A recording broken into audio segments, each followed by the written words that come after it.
캐나다 통계청 발표 자료입니다. 캐나다 물가 상승률이 예사롭지 않습니다. 곳곳에서 소비자들은 물가가 오르고 있다는 현실을 체감하고 있는 상태에서 실제 수치로도 3%를 훨씬 뛰어넘는 결과를 보이고 있습니다. 물가 상승률은 여기에서 그치지 않고 향후 이자율 인상까지도 연결, 주택시장에도 영향을 줄 것으로 예상됩니다. 캐나다 통계청은 최근 4월 데이터를 기준 전국 물가지수가 한 해 전보다 무려 3.4% 올랐다고 평가했습니다. 식품 가격이 비록 1% 미만 수준을 보이고 있습니다. 하지만 가스값 62%를 포함 주택 관련 비용과 가구 등이 거의 두 자릿수에 가까운 상승을 하면서 우려를 던지고 있습니다. 물론 지난해 이맘때 코로나19 팬데믹이 본격화되면서 4월 물가가 급락했다는 점도 반영해야 합니다. 그렇지만 에너지 분야를 제외하더라도 소비자 물가는 여전히 작년보다 1.6% 정도 높은 수준입니다. 물론 소비자 물가는 한 달 전과 비교할 때는 2.2% 상승률에 불과합니다. 이 보고서는 전년 대비 소비자 물가 상승률 3.4%는 지난 2011년 5월 이후 가장 빠른 수준이라고 밝혔습니다. 게다가 코로나19 팬데믹이 아직 한창인 가운데 나온 수치라고 설명했습니다. 가장 큰 요인은 작년 코로나 초기에 물가 급락에 있다고 평가했습니다. 특히 물가는 주요 분야에서 전년 대비 모두 올랐습니다.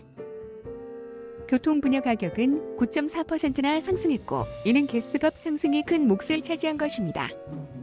여기에서 가스값 상승만 놓고 보면 작년과 비교할 때 무려 62.5%나 올랐습니다. 역대 기록적 수준입니다. 그렇지만 지난해 이맘때 가스값이 15.2% 하락했다는 점도 고려해야 합니다. 당시에는 여행 제한과 비즈니스 사업체들의 휴업, 국제무역의 감소 등 다양한 요인이 작용했습니다. 게다가 올해 가스값 상승은 오펙 국가들의 생산 감축에서도 요인을 찾아볼 수 있습니다. 그렇지만 주거비는 꾸준하게 오르고 있다는 점을 주목해야 합니다.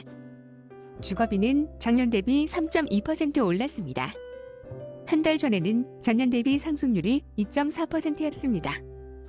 홈오너들 대체 비용은 무려 9.1%나 올랐습니다. 상승 곡선이 끊이지 않는 셈입니다. 지난 1989년 4월 이후 가장 큰 상승세가 높은 건축 비용과 단독주택의 강한 수요가 신규 주택에 대한 가격 상승으로 작용하고 있습니다. 요즘에는 목재 가격 상승마저 국내외에서 이슈가 되는 수준입니다.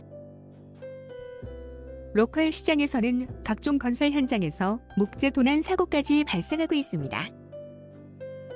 소비자들은 특히 의류와 신발류에도 이전보다 많은 비용을 지출하고 있습니다. 의류비와 신발류는 전년 대비 1.8% 올랐습니다. 지난 2020년 3월 이후 첫 상승세입니다.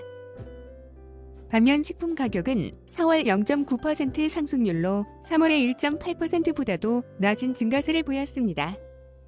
신선 채소의 마이너스 7.2% 하락세가 크게 기여했습니다. 토마토 가격이 작년보다 29.8%나 하락한 것입니다. 이상 캐나다 통계 뉴스였습니다. 감사합니다. 밴쿠버 한인 커뮤니티 k밴쿠버.com